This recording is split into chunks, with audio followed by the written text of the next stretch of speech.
जय हिंद दोस्तों, मैं रमाकांत जायसवाल स्वागत करता हूं आप सबका study with Rama YouTube channel पर।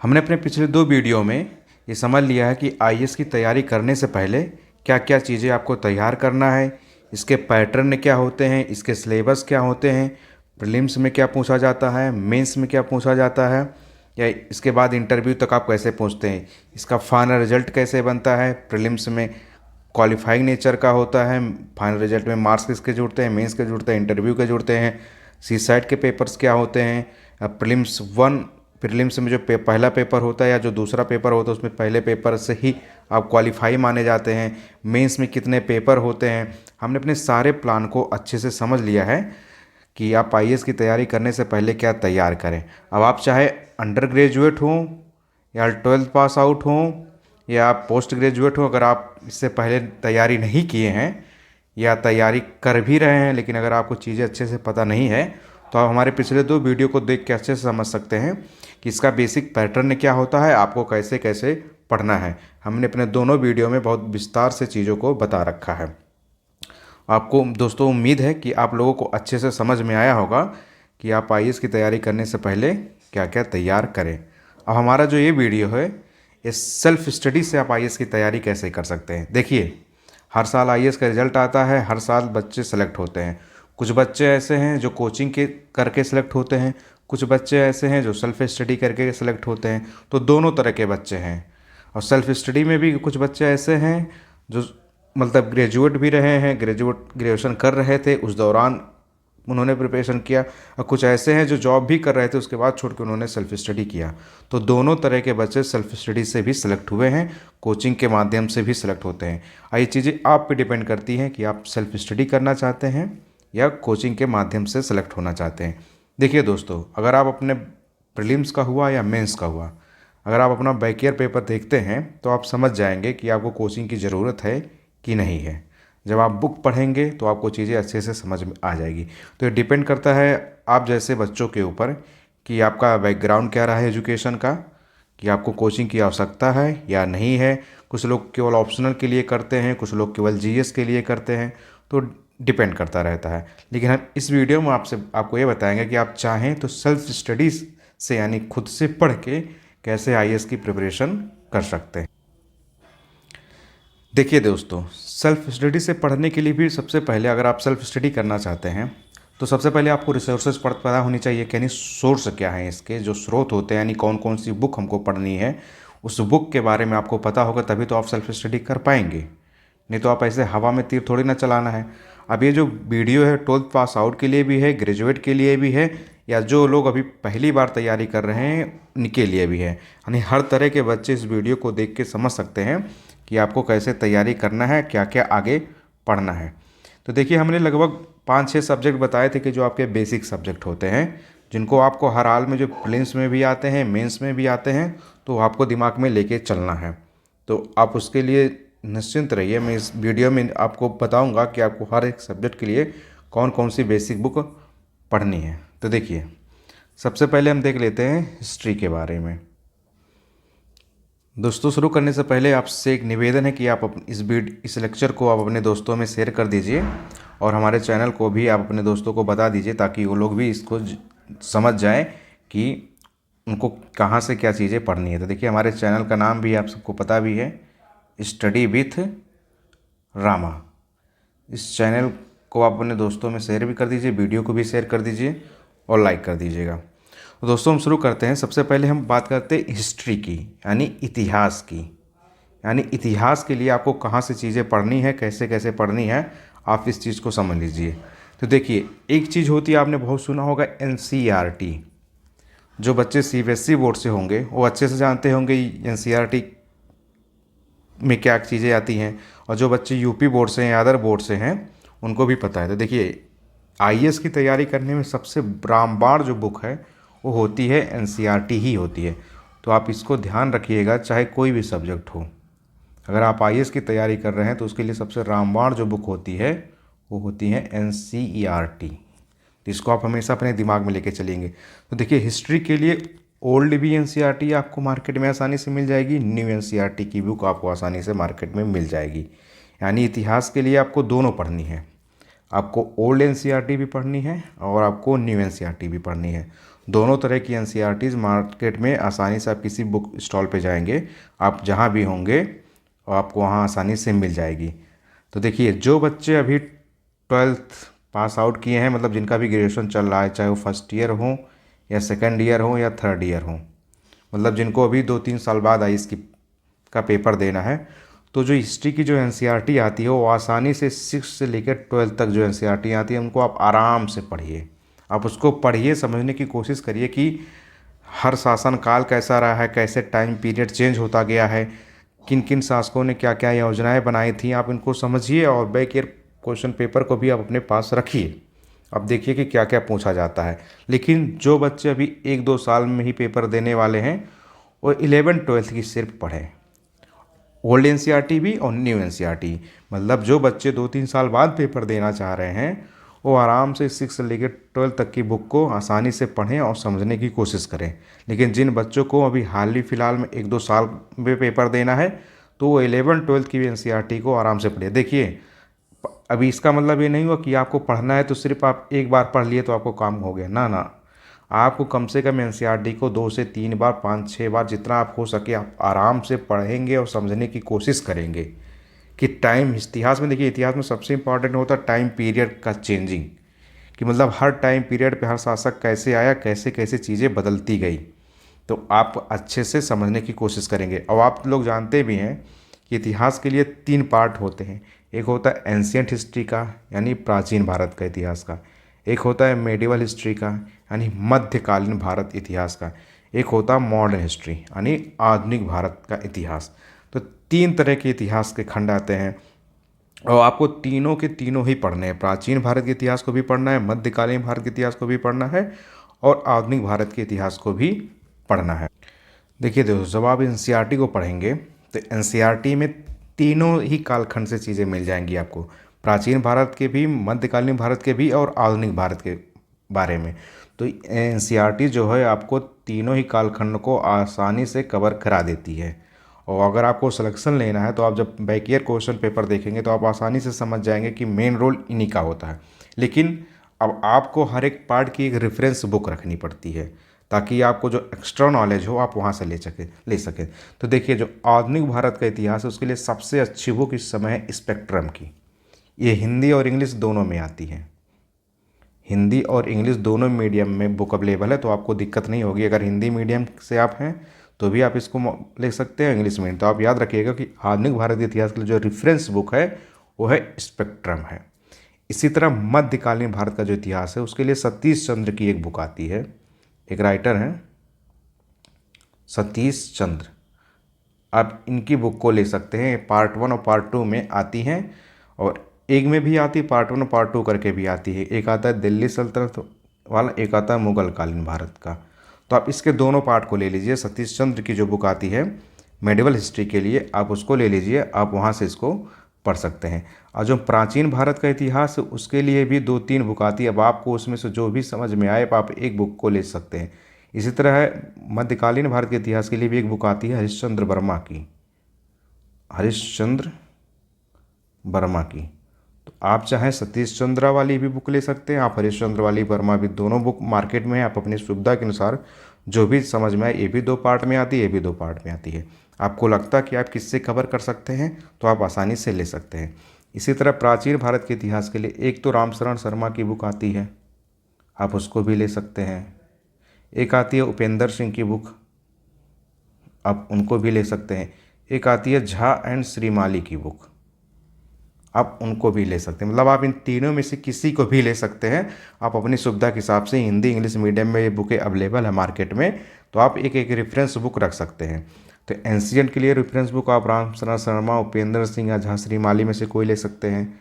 मेडिवल के लिए आप सतीश चंद्र वर्मा या हरिश्चंद्र वर्मा की कोई रेफरेंस बुक रख सकते हैं। और मॉडर्न के लिए तो आपको स्पेक्ट्रम पढ़ना ही पढ़ना है, यह अनिवार्य है, बिना इसके आपका काम नहीं चलने वाला। क्योंकि सबसे ज़्यादा क्वेश्चन का जो वेटेज होता है वो इतिहास में, वो आधुनिक भारत के इतिहास से ही होता है।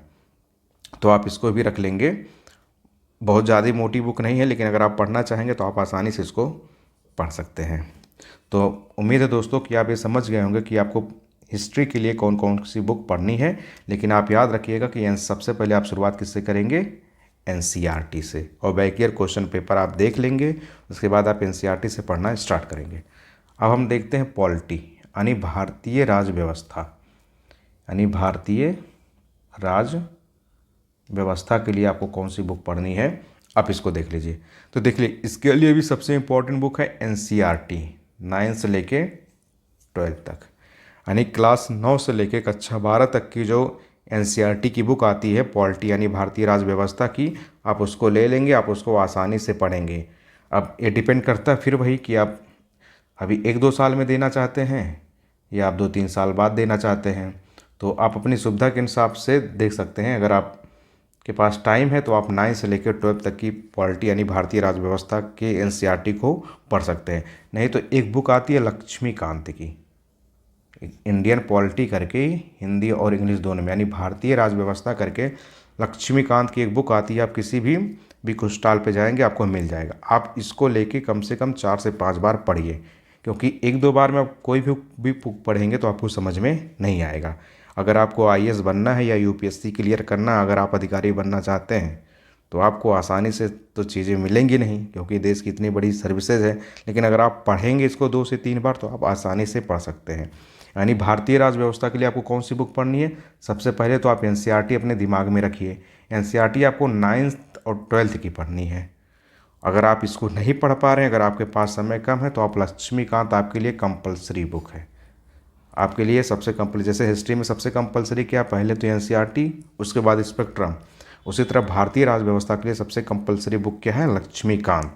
आप इसको ज़रूर से ज़रूर पढ़ेंगे दोस्तों, तभी आपका काम बनेगा। अब हम देखते हैं इकोनॉमिक्स यानी भारतीय अर्थव्यवस्था के बारे में। अगर आपको पढ़ना है भारतीय अर्थव्यवस्था के बारे में, तो इसके लिए भी सबसे पहले आपको शुरुआत करना पड़ेगा एनसीईआरटी से ही।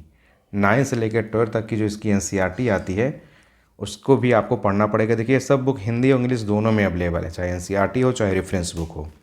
तो अब भारतीय अर्थव्यवस्था यानी भारतीय अर्थव्यवस्था के लिए आप क्या करेंगे, सबसे पहले तो आप एनसीईआरटी ले लेंगे और उसके बाद भी एक रेफरेंस बुक इसकी आती है, आप उस रेफरेंस बुक में से कोई भी ले सकते हैं। देखिए एक आती है रमेश सिंह की बुक, आप उसको ले सकते हैं, या आजकल मार्केट में बहुत सी कोचिंगों के नोट्स मिलते हैं, आप उनको भी आसानी से पढ़ सकते हैं। लेकिन सबसे पहले आपको एनसीईआरटी याद रखना है। अगर आप रेफरेंस बुक नहीं भी पढ़ते हैं, क्योंकि इसमें सबसे ज़्यादा वेटेज होता है करंट का, यानी तात्कालिक जो घटनाएँ होती हैं, यानी जो समकालीन घटनाएँ होती हैं उसके सबसे ज़्यादा करंट के क्वेश्चन आते हैं। तो अगर आप बेसिक अगर आपका क्लियर है, अगर आपने एनसीईआरटी अच्छे से पढ़ लेंगे तो आपका बेसिक क्लियर हो जाएगा। तो आपको रेफरेंस बुक से केवल सिलेक्टेड चीज़ें पढ़नी पड़ेंगी, बाकी इसमें सबसे ज़्यादा खेल होता है करंट का यानी समकालीन घटनाओं का, तो आपका वहाँ से काम चलेगा। तो आप याद रखिएगा कि इकोनॉमिक्स यानी भारतीय अर्थव्यवस्था के लिए भी आपको क्या पढ़ना है, एनसीईआरटी ही पढ़ना है। दोस्तों अब आप समझ गए होंगे कि आपको इकोनॉमिक्स यानी भारतीय अर्थव्यवस्था के लिए आप क्या पढ़ना है। रेफरेंस बुक के तौर पे कौन से हैं, रमेश सिंह, सबसे अच्छी बुक इन्हीं की अभी तक अवेलेबल है। अब हम देखते हैं ज्योग्राफी यानी बात करते हैं हम भूगोल की। तो भूगोल के लिए आपको सबसे ज़्यादा कौन सी बुक पढ़नी है और क्या क्या पढ़ना है, आप इसको ध्यान से समझ लीजिए। तो देखिए इसके लिए सबसे बेस्ट है एनसीईआरटी। एनसीईआरटी से अच्छा भूगोल के लिए कुछ नहीं हो सकता। क्लास 6 से लेके क्लास 12 तक के बच्चों को आपको पढ़ना है। अब आप चाहे 1-2 साल में देना चाह रहे हो या आप 3-4 साल बाद देना चाह रहे हो, लेकिन आपको क्लास 6 से लेके क्लास 12 तक आपके लिए अनिवार्य है, यानी कंपलसरी है ज्योग्राफी के लिए एनसीईआरटी 6 से लेके 12 तक। हिंदी इंग्लिश में सबसे बेस्ट बुक है अभी तक एनसीईआरटी में, आप इसको आसानी से लेके पढ़िए। तो याद रखिएगा दोस्तों कि आपको क्लास 6 से लेकर क्लास 12 तक भूगोल की एनसीईआरटी आपको पढ़नी है, जो कि कंपलसरी है। उसके साथ साथ आपको एक एटलस लेना पड़ेगा, ऑक्सफोर्ड एटलस। स्कूल भी आता है इसका और स्टूडेंट भी आता है। ऑक्सफोर्ड का स्कूल एटलस भी आता है, स्टूडेंट भी आता है। आप चाहे हिंदी और इंग्लिश दोनों में है, आप जिसमें जो समझ में आए आप ले सकते हैं। लेकिन आपके लिए भूगोल के लिए सबसे अनिवार्य क्या है, एनसीईआरटी और एटलस। आपके पास ये दोनों होना चाहिए। और रेफरेंस बुक भी इसमें बहुत आते हैं, अब आप अपने अपने सुविधा के हिसाब से देख सकते हैं, क्योंकि इसके रेफरेंस बुक के लिए इतनी मार्केट में इतनी बुक है। कोई लोग महेश बरनवाल की बुक पढ़ते हैं, कोई किसी की भी बुक पढ़ते हैं, तो आपको रेफरेंस बुक की ज़रूरत नहीं है। कुछ लोग जैसे लियोन की बुक पढ़ते हैं, तो आपके लिए सबसे इम्पोर्टेंट है भूगोल में कि आप एनसीईआरटी को पढ़िए। अगर आप एनसीईआरटी पढ़ लेंगे तो इससे बाहर चीज़ें नहीं आती, क्योंकि इसमें भी कुछ चीज़ें करंट की होती हैं, यानी समकालीन घटनाओं की होती हैं, तो आपका करंट से कवर हो जाएगा। और भूगोल के लिए आप याद रखिएगा कि आपको एनसीईआरटी अनिवार्य रूप से पढ़नी है, वो भी क्लास 6 से लेकर क्लास 12 तक की बुक को। तो आप समझ गए होंगे। अब हम देखते हैं हमारा जो अगला है वो है इन्वायरमेंट एंड इकोलॉजी, यानी पर्यावरण और पारिस्थितिकी के लिए आपको क्या पढ़ना है। तो देखिए इसमें भी सबसे ज़्यादा रोल किसका होता है, करंट का होता है। पर्यावरण और पारिस्थितिकी में भी सबसे ज़्यादा रोल होता है जो करंट का होता है, यानी समकालीन घटनाओं का होता है। लेकिन कुछ बुक तो आपको पढ़ना पड़ता है कॉन्सेप्ट के क्लियरिटी के। इसमें कुछ चीज़ें तो आपकी जो भूगोल के लिए जो आप एनसीईआरटी पढ़ेंगे क्लास 6 से लेकर 12 तक की, उससे आपकी चीज़ें क्लियर हो जाएंगी। लेकिन अगर आप रेफरेंस बुक के तौर पर अगर आप समझना चाहें तो शंकर आईएएस की बुक आती है, लेकिन ये इंग्लिश मीडियम में आती है। तो इंग्लिश मीडियम के बच्चों के लिए अच्छी बुक है, इन्वायरमेंट एंड इकोलॉजी की इनकी बुक आती है।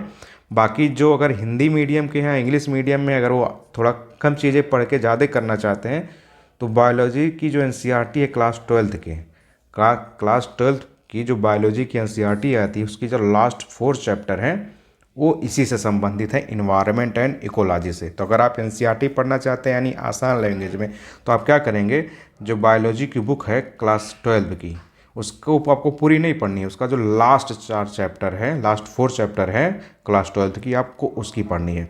बाकी हिंदी मीडियम के बच्चों के लिए दृष्टि आईएएस की बुक आती है पर्यावरण और पारिस्थितिकी करके, ये भी बहुत अच्छी बुक है।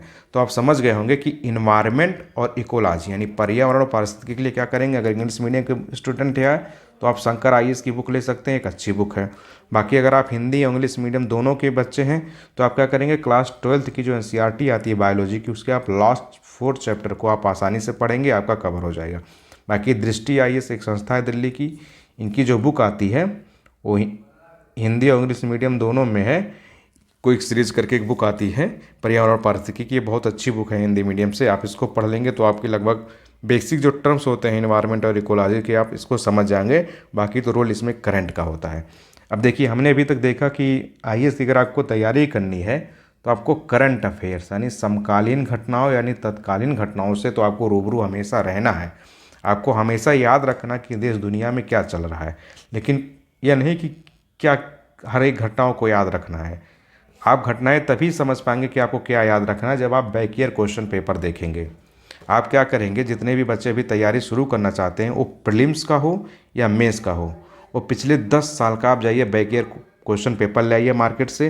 प्रीलिम्स का आप सॉल्व और अनसॉल्व दोनों ले सकते हैं, लेकिन जो मेंस का है आप सीधे अनसॉल्व लाइए।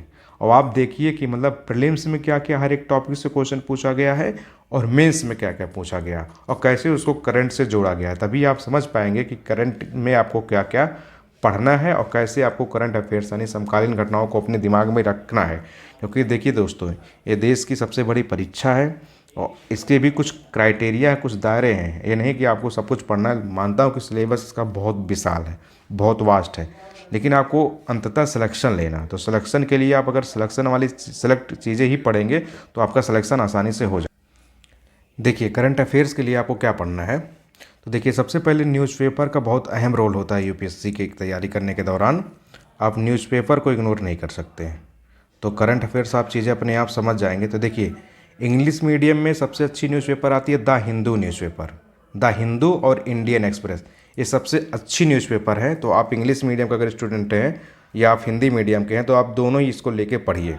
इसमें जो एडिटोरियल सेक्शन होता है उसका सबसे अहम, तो द हिंदू और इंडियन एक्सप्रेस ये दोनों न्यूज़पेपर आपको पढ़ना है। और ख़ासकर एडिटोरियल सेक्शन को आप छोड़ेंगे नहीं। किसी भी दिन का जो एडिटोरियल आता है आप उसको पढ़िएगा अपने सिलेबस का। आप अगर आपको अपना सिलेबस याद है, अगर आप बैक ईयर क्वेश्चन पेपर देखेंगे तो आप समझ जाएंगे आपको क्या क्या पढ़ना है। और सबसे अच्छी जो मैगजीन आती है वो विजन आईएएस की आती है, मंथली मैगजीन। एक संस्था है विजन आईएएस, इसकी मैगजीन आती है, हिंदी और इंग्लिश दोनों में आती है। तो आप इस मैगजीन को भी पढ़ेंगे, हर मंथ इसको आसानी से आप पढ़ेंगे। लेकिन आपको सबसे पहले इंडियन एक्सप्रेस या द हिंदू न्यूज़पेपर को पढ़ना है। और अगर आप हिंदी मीडियम के हैं तो जनसत्ता या दैनिक जागरण में से आप कोई एक न्यूज़पेपर पढ़िए। इसमें से भी आपको कोई एक न्यूज़पेपर पढ़ना है। तो सबसे बेस्ट है अगर आप हिंदी मीडियम के हैं तो अब द हिंदू का एडिटोरियल ले लीजिए और जनसत्ता का या दैनिक जागरण का आप पूरा न्यूज़पेपर पढ़िए, तो आपका सबसे अच्छा काम हो जाएगा। और विजन आईएएस की जो मंथली मैगजीन आती है आप उसको लेके चलेंगे। दृष्टि आईएएस की भी आती है विजन, लेकिन सबसे अच्छी जो मैगजीन है आईएएस के लिए, सिविल सर्विस मतलब आईएएस का जो पेपर होता है उसके लिए सबसे अच्छी मैगजीन है विजन आईएएस की। हिंदी और इंग्लिश में दोनों में आती है। तो आप समझ गए होंगे कि आपको करंट के लिए क्या क्या चीज़ें पढ़नी है, कौन कौन सा न्यूज़पेपर पढ़ना है। बहुत सारे न्यूज़पेपर, लेकिन आप इन दोनों न्यूज़पेपर को आसानी से पढ़िए।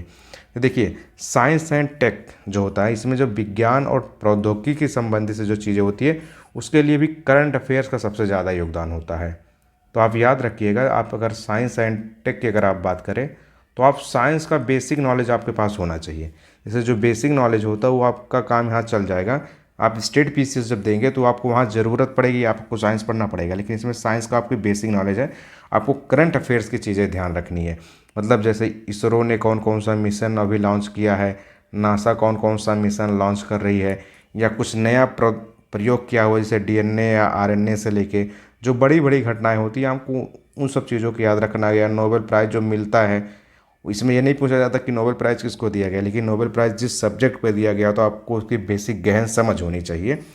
तो लेकिन यानी करंट का रोल इसमें सबसे ज़्यादा होता है। तो आप समझ गए होंगे कि अगर आपको आईएएस की तैयारी करनी है या सिविल सर्विसेज की अगर आप प्रिपरेशन करना चाहते हैं तो करंट अफेयर्स का बहुत अहम रोल होता है। बिना करंट अफेयर्स के आपकी चीज़ें नहीं मैनेज हो पाएंगी।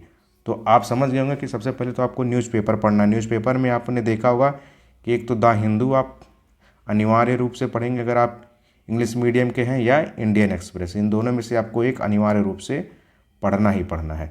अगर आप हिंदी मीडियम के हैं तो आपको दैनिक जागरण या जनसत्ता, दैनिक जागरण का जो राष्ट्रीय संस्करण आता है आपको वो लेना है, या जनसत्ता, आपको इनमें से पढ़ना है। यानी आपको एडिटोरियल पढ़ना है, आपको करंट की चीज़ों से रूबरू हमेशा रहना, आपको चीज़ें पता होनी चाहिए कि क्या क्या चीज़ें बदल रही हैं। दूसरा सबसे इंपॉर्टेंट है विजन आईएएस।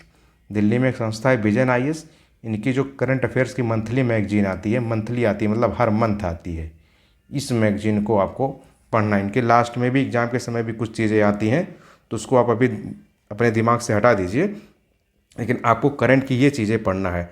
दोस्तों, अब आप समझ गए होंगे कि चाहे अब आप आईएएस की तैयारी कर रहे हों या करने वाले हों, या 1-2 साल बाद पेपर देने वाले हों, या 2-3 साल बाद पेपर देने वाले हों, तो आपको क्या क्या चीज़ें अपने दिमाग में रखनी है, आपको कौन कौन से सब्जेक्ट पढ़ना है, सब्जेक्ट के लिए कौन कौन सी बुक है। हमने आपको सब बता दिया कि आपको हिस्ट्री के लिए क्या पढ़ना है, आपको पॉलिटी के लिए क्या पढ़ना है, आपको ज्योग्राफी के लिए क्या पढ़ना है, इकोनॉमिक्स के लिए क्या पढ़ना है, इन्वायरमेंट एंड इकोलॉजी के लिए क्या पढ़ना है, करंट अफेयर्स का आपको कहाँ से कवर करना है, साइंस एंड टेक की चीज़ें आपको कहाँ से कवर करना है, और करंट अफेयर्स का कितना रोल होता है, कौन कौन से न्यूज़पेपर पढ़ने हैं। अब आप आसानी से समझ गए होंगे कि आपको क्या क्या पढ़ना है। अब जो दोस्त आईएएस की तैयारी करना चाहते हैं या जो भाई बहन आईएएस की तैयारी करना चाहते हैं वो हमारे 3 वीडियो को देख लीजिए। हमारा 2 वीडियो आ चुके हैं, हमारा तीसरा वीडियो हो। इन 3 वीडियो में ही आप आसानी से समझ जाएंगे। बहुत लेंदी वीडियो नहीं है, आप इसको आसानी से कभी भी देख सकते हैं। आप समझ जाएंगे कि आपको आईएएस की तैयारी कैसे करनी है, या आईएएस की तैयारी करने से पहले आपको क्या क्या तैयार करना है, क्योंकि बहुत ज़रूरी होता है किसी भी एग्ज़ाम को देने से पहले एग्ज़ाम का नेचर समझना। तो आप सबसे मोटा मोटा चीज़ याद रखिएगा, जो लोग अभी शुरुआत करना चाहते हैं, यानी जो लोग अभी तैयारी करना चाहते हैं, सबसे पहले तो वो लोग आप आईएएस का सिलेबस देख लीजिए कि इसके सिलेबस क्या है, प्रीलिम्स और मेंस के।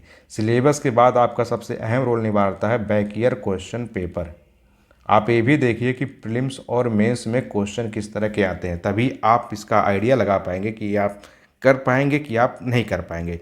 देखिए, ये ट्रुथ है, कोई ज़रूरी नहीं है कि आप लोग हर एग्ज़ाम को क्वालिफाई करने के लिए बने हो। कुछ लोग कर सकते हैं, कुछ लोग नहीं कर सकते, वो हर बच्चे पे डिपेंड करता है। तो आप इसको तभी आप इसका अनुमान लगा पाएंगे जब आप इसका सिलेबस देखेंगे और बैक ईयर क्वेश्चन पेपर देखेंगे, तभी आपको समझ में आएगी चीज़ें कि आपको इसको कैसे पढ़ना है, और एग्ज़ाम का नेचर आप तभी समझ पाएंगे। तो उम्मीद है दोस्तों कि आप इन वीडियो से आप समझ गए होंगे कि आपको आईएएस की तैयारी कैसे करनी है, आपको क्या क्या पढ़ना है और कैसे चीज़ों को लेके आगे चलना। दोस्तों, अब आपको ज़्यादा समय मैं नहीं लूँगा, अब आप आसानी से समझ गए होंगे कि आपको क्या करना है। तो मैं वीडियो समाप्त करने से पहले आपसे बस एक निवेदन करना चाहता हूँ कि आप लोग स्टडी विथ रामा, आप study with Rama YouTube channel को सब्सक्राइब कर लीजिएगा, और इसको अपने दोस्तों में शेयर भी कर दीजिएंगे, और वीडियो को आप लाइक और कर दीजिएगा।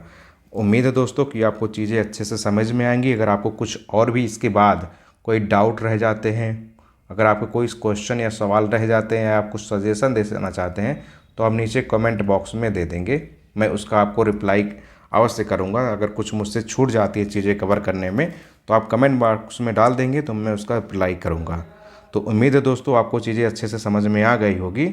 तो चलिए मिलते हैं फिर किसी अगले वीडियो में किसी अगले मुद्दे को लेकर। बहुत बहुत धन्यवाद दोस्तों आपका वीडियो देखने के लिए। जय हिंद।